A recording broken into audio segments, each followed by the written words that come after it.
Welcome to class once again. Nice to be here once again. In continuation of the topic we started last week, now we started what we refer to as nationalism in British West Africa. Nationalism in British West Africa. Today we want to look at nationalism in French West Africa. Nationalism in French West Africa. So we shall be looking at the following objectives. The meaning of nationalism. Also, we want to identify and explain reasons why nationalist activities were delayed in French West Africa. And lastly, we want to discuss the benefits of nationalist movements in West Africa. So let's go into the lesson. Now, if you can remember vividly, last week I told you that nationalism is the love for one's nation. Your love, your patriotism for your country. And you must remember that under colonialism, nationalism means breaking away from domination of foreign rule, desire to rule yourself. So let's look at what we have on the board. Nationalism, desire to be free from foreign domination.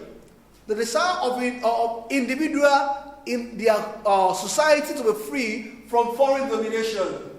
Also, it is that nationalism is the type of nationalism in British West Africa was totally different.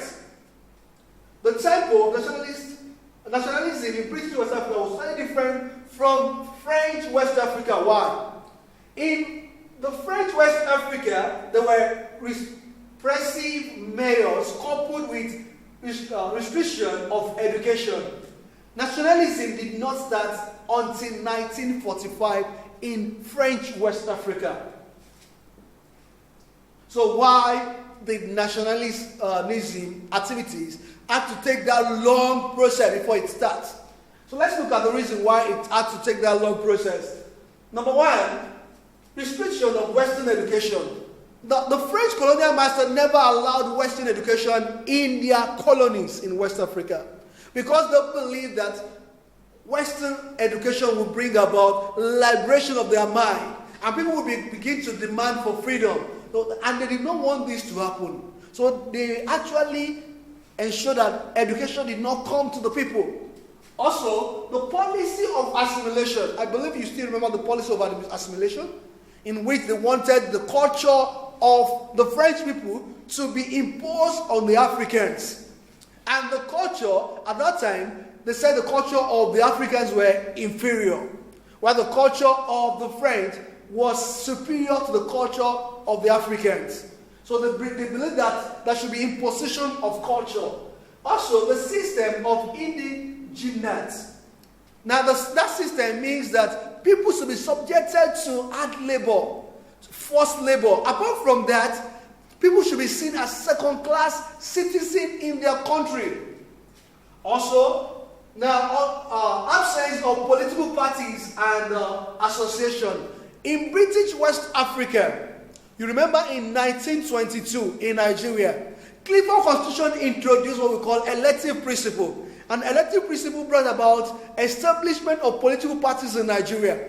But in French West Africa colonies, there was nothing like political association, political parties. So then there was nothing like elective principle. So because of that, people could not be educated politically, and that delayed nationalism activities. Also, lack of freedom of the press. In Nigeria, immediately the political parties were established. People also went ahead to establish what we refer to as newspaper. The newspaper were educating the people. They were actually educating individuals on the reason why they needed to demand for their rights. But in French colonies, they never allowed press to operate.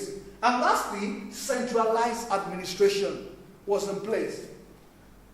All right, let's look at the benefits. The benefit of achievement of nationalist movements in Africa. Number one achievement is establishment and growth of political parties. Oh, eventually, when they allowed nationalist movement to happen in French colonies, no, the people began to what? Establish political parties. Acceleration of constitutional development. As a matter of fact, in Nigeria, we could see that the way people were demanding for constitutional development in Nigeria, we had we have Law Lugard. After Law Lugard, we have Clifford Constitution, we have Richard Constitution, no, and so on and so forth. Also, we have economic development and growth, emergence of indigenous political leaders, development of powerful press, and the change of policy of assimilation to association, and mass political education. We shall be learning more of this in our Google Classroom. I'm waiting to see you there. God bless you.